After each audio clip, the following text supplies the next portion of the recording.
Alright guys, part 2 of transgender Q&A.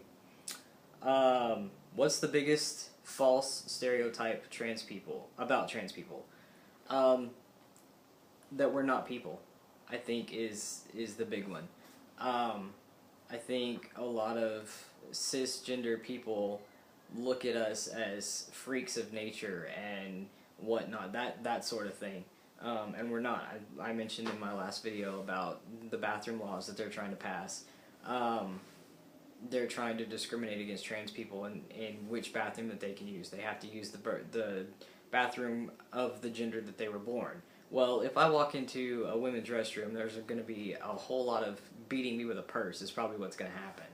So, I think that people tend to forget that we are people too. And that's really, really frustrating. So I think that would be the biggest false stereotype. Growing up in school, how often did you find it difficult to belong? I never really fit in anywhere. I was always too masculine for the girls and too girly for the guys.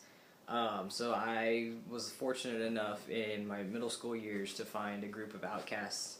And, you know, there was 3 or 4 of us. We did everything together.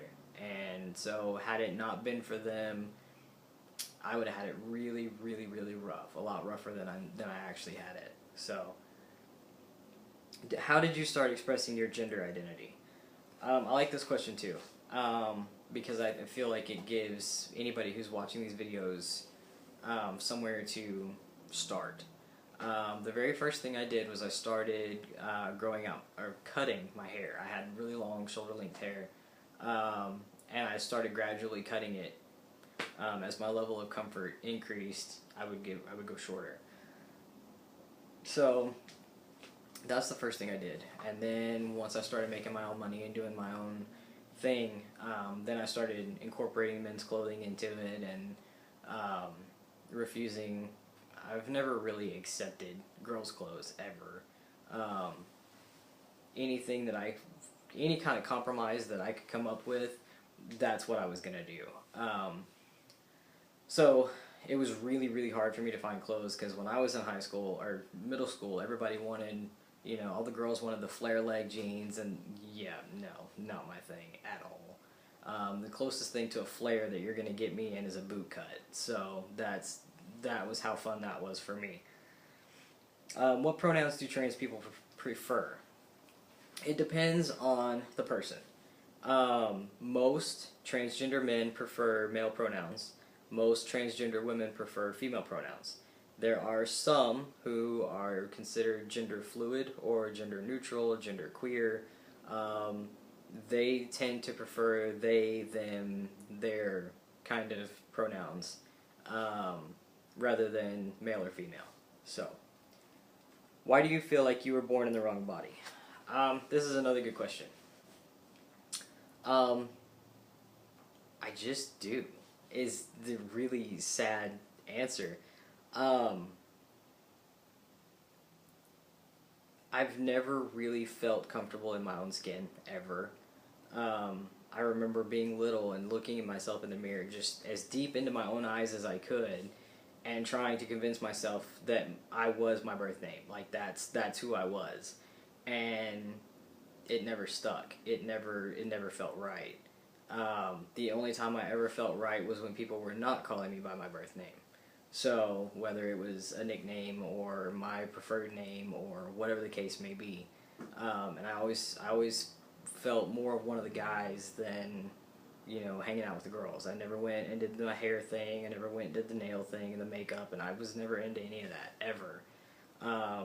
However, go-karts and sports and, you know, beer and wings and all of that, that's all the stereotypical guy stuff. That's always been my forte, so to speak.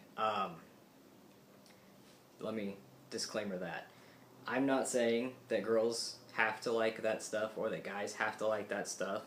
I'm just saying, stereotypically, I never fit the girl profile. I was always into the more stereotypical male things. So, was changing who you are hard for you? This is another simple question. No. because I didn't change who I was. Who I am is who I am. I didn't change it. I just made, I'm in the process of making the outside match the inside, what's already there. So my personality didn't change, really, other than being more self-confident, and just confident in the way that I carry myself and that kind of thing. Because I am more confident. I do feel better. I don't feel like I'm, constantly being judged, and I'm constantly, because I pass probably 98% of the time. So I don't have to worry about, like I said, people judging me or questioning, was that a guy or a girl? I don't have to worry about all of that. So fortunately, I'm past that stage in my transition, and I'm quite happy about it. So, are all transgender people homosexual? No, I am not.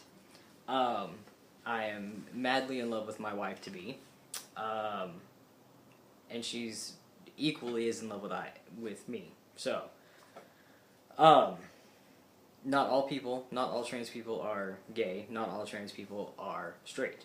There's just an equal balance between, there's as many let me rephrase that, it's just as common for trans people to be gay or lesbian or straight as it is for cisgender people to be gay or lesbian or straight. There's not really okay, you're trans so you have to be gay. It doesn't go that way. For some people it does. Some people are just simply attracted to the same sex, which is fine. There's nothing wrong with anything regarding sexual preference or anything. What you prefer is what you prefer. Having the appearance of a man now, do you feel like you get more respect than women? That's another good question. I really haven't been in any situations where I would feel comfortable enough answering that question, again, correctly. In my pre-transition years, I was on the other side of that, though.